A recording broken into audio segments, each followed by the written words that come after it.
My name is Erwin Chemerinsky. I'm the Dean of the Law School at the University of California, Irvine.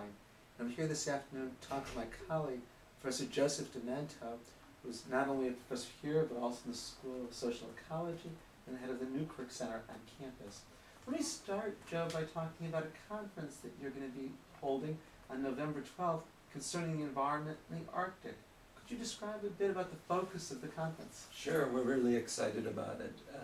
We're going to be focusing on the science, the law, and governance in the Arctic region, which, as you know, is so immensely important, both strategically and from an environmental point of view. And we start with an overview of what the scientific community could tell us about the threats and the challenges to the Arctic region, including after the discovery of additional oil reserves. And then we're looking at the approaches that have been used to try to come to grips with the threats, those being governance approaches through the Arctic Conference, but also through legislation, international law, and also litigation, where a number of non-governmental organizations are getting involved in, with protection of the Arctic as their main goals. Who are some of the speakers who will be coming to participate? There are people from the Oceania group that has been very supportive of our work. Oren Young from UCSB will be there. Our own faculty, Michael Robinson-Dorn and Alex Camacho. Helen Ingram will be giving a focus on from the political science point of view. And several people who have actually been funded by the foundation that is supporting our conference. The foundation also supports activities through the law to address protection of the marine environment. This is being sponsored also, as I understand, by the Newkirk Center? Yes. Happily, you will be introducing the law school contribution, which we appreciate very much, and it's co-sponsored by the Newkirk Center for Science and Society, which, as you know, I direct. A wonderful opportunity I have. And the center focuses on bringing research information from UC generally to the various publics, whether they be lawyers, or we have programs in forensic sciences for the criminology community. We have programs in the health sciences. This particular focus is on environment and science and public policy. Could you talk just a little bit more about the Newkirk Center? It's such an important part of the UCI campus, but I worry that many people aren't familiar with it. Yeah. Despite our ongoing attempts, about 2,000 invitations have gone out for this this program. I understand what you're saying. In part is because there's so much going on at UCI that there's a lot of competition.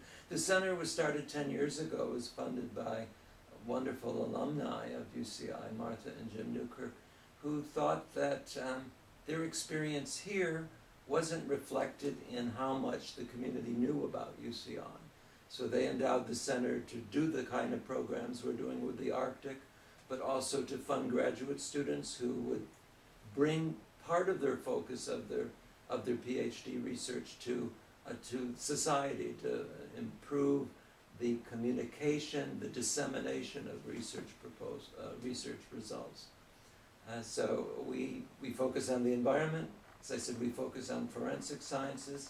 Last week we had a very nice program with 3 of our faculty and Professor Mnookin from UCLA on the National Research Council report on forensic science in the courts. So we'll continue that focus as well. Could I ask you, as long as we're talking, a little about what you're working on a scholarly perspective? You know that. You can, and I appreciate it.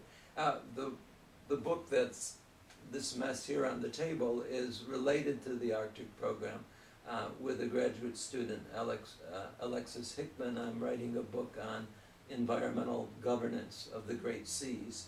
So there'll be several chapters. One of them is not the Arctic, but we'll talk about the Arctic. The one that I'm just finishing now is on the Baltic Sea and approaches that have been used to address the huge challenges to the regional seas. It's a natural. These are commons, and it's the types of challenges that the seas face are really the tragedy of the commons. So we look at ways that the international community is trying to come together through treaty work, through other means, to develop programs and procedures to improve the quality of the marine environment.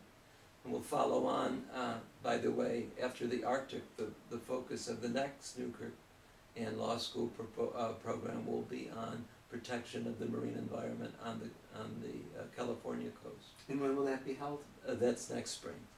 We look forward to it. Thank you so much for taking the time to do Thanks. this. Thank you, Dean.